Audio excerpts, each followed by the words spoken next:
ಚಿತ್ರದುರ್ಗದ ರೇಣುಕಾಸ್ವಾಮಿ ಅಮಾನವೀಯ ಹತ್ಯೆಗೆ ಸಂಬಂಧಪಟ್ಟಂತೆ ಕೊಲೆ ಆರೋಪಿ ದರ್ಶನ್ ಸಹಚರರಿಗೂ ಕೂಡ ಜೈಲು ವಾಸ ಫಿಕ್ಸ್ ಎನ್ನಲಾಗ್ತಾ ಇದೆ. ಆಗೋ ಸಾಧ್ಯತೆ ಜಾಸ್ತಿ ಇದೆ.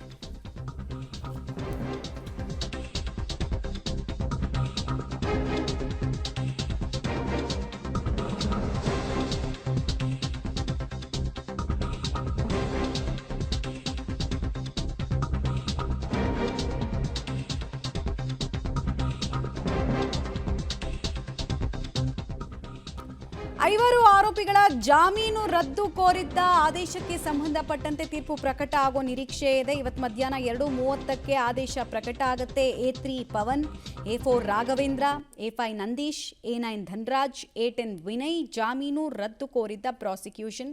ದರ್ಶನ್ ಸೇರಿ 7 ಆರೋಪಿಗಳ ಜಾಮೀನು ಈ ಹಿಂದೆ ಸುಪ್ರೀಂ ಕೋರ್ಟ್ ರದ್ದು ಮಾಡಿದ್ರ ಪರಿಣಾಮವಾಗಿ ಆಲ್ಮೋಸ್ಟ್ 12 ತಿಂಗಳು 13 ತಿಂಗಳು ಕೂಡ ದರ್ಶನ್ ಮತ್ತು ಆ 7 ಜನ ಅಂದರೆ ದರ್ಶನ್ ಜೊತೆಗೆ 7 ಜನ ಜೈಲಲ್ಲಿರಬೇಕಾದಂತಹ ಸ್ಥಿತಿ ಈಗಲೂ ಇನ್ನೊಂದು ವರ್ಷ ಕಂಟಿನ್ಯೂ ಆಗೋದು ನಿಮ್ಗೆ ಗೊತ್ತೇ ಇದೆ. ಡೀಟೇಲ್ಸ್ ಕೊಡ್ತಾರೆ ನರಸಿಂಹಮೂರ್ತಿ. ಈಗ ಮಧ್ಯಾಹ್ನ 2:30ಕ್ಕೆ ತೀರ್ಪಿನ ಬಗ್ಗೆ ಏನೇನು ನಿರೀಕ್ಷೆ ಇಟ್ಕೊಳ್ಬಹುದು, ಏನೇನು ಡೈರೆಕ್ಷನ್ಸನ್ನು ಕೊಡಬಹುದು ಕೋರ್ಟ್?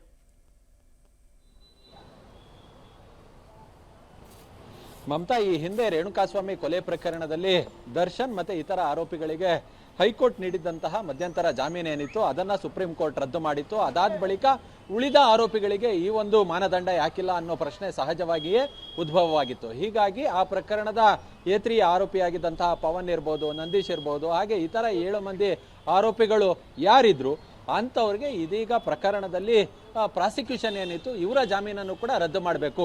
ಈಗಾಗಲೇ ಸುಪ್ರೀಂ ಕೋರ್ಟ್ ದರ್ಶನ್, ಪವಿತ್ರ ಗೌಡ ಸೇರಿದಂತೆ 7 ಮಂದಿ ಆರೋಪಿಗಳ ಜಾಮೀನನ್ನು ರದ್ದು ಮಾಡಿದೆ. ಹೀಗಾಗಿ ಇವರು ಕೂಡ ಶಿಕ್ಷೆಗೆ ಅರ್ಹರು. ಹೀಗಾಗಿ ಇವರ ಜಾಮೀನನ್ನು ರದ್ದು ಮಾಡಬೇಕು ಅನ್ನೋ ನಿಟ್ಟಿನಲ್ಲಿ ಪ್ರಾಸಿಕ್ಯೂಷನ್ ಹೈಕೋರ್ಟ್ಗೆ ಮನವಿಯನ್ನು ಸಲ್ಲಿಕೆ ಮಾಡಿಕೊಂಡಿತ್ತು. ಈ ಪ್ರಕರಣ ಸಂಬಂಧ ಸುದೀರ್ಘವಾದಂತಹ ವಾದ ಪ್ರತಿವಾದ ನಡೆದಿದೆ.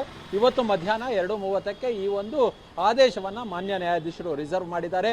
ಹೈಕೋರ್ಟ್ನ ರಾಚಯ್ಯ ಮಾನ್ಯ ನ್ಯಾಯಮೂರ್ತಿಗಳ ಪೀಠದಿಂದ ಈ ಒಂದು ಆದೇಶ ಮಧ್ಯಾಹ್ನ ಹೊರಡಲಿದೆ. ಇನ್ ಕೇಸ್ ಏನಾದರೂ ತೀರ್ಪು ಇಲ್ಲ, ಅವ್ರಿಗಾದಂತಹ ತೀರ್ಪು ಇವ್ರಿಗೂ ಆಗಬೇಕು, ಅವ್ರಿಗೆ ಮಾತ್ರ ಶಿಕ್ಷೆ, ಇವ್ರಿಗೆ ಯಾಕೆ ಶಿಕ್ಷೆ ಇಲ್ಲ ಅನ್ನೋ ನಿಟ್ಟಿನಲ್ಲಿ ಮಾನ್ಯ ನ್ಯಾಯಾಧೀಶರು ಅಭಿಪ್ರಾಯವನ್ನು ಪಟ್ಟಂತಲ್ಲಿ ಇವರು ಕೂಡ ಜೈಲಿಗೆ ಹೋಗಬೇಕಾಗುತ್ತೆ. ಹೀಗಾಗಿ ಈಗಾಗಲೇ ಕಾಮಾಕ್ಷಿಪಳ್ಳಿ ಪೊಲೀಸರು ಒಂದಷ್ಟು ತಯಾರಿಯನ್ನು ಸಹ ಮಾಡ್ಕೊಳ್ತಿದ್ದಾರೆ. ಇನ್ ಕೇಸ್ ಇಲ್ಲ, ಜಾಮೀನು ಮುಂದುವರಿಯಲಿ ಅನ್ನೋದಾದ್ರೆ ಇವ್ರಿಗೊಂದು ರೀತಿ ಬಿಗ್ ರಿಲೀಫ್ ಅಂತಾನೆ ಹೇಳ್ಬಹುದು ಮಮತಾ.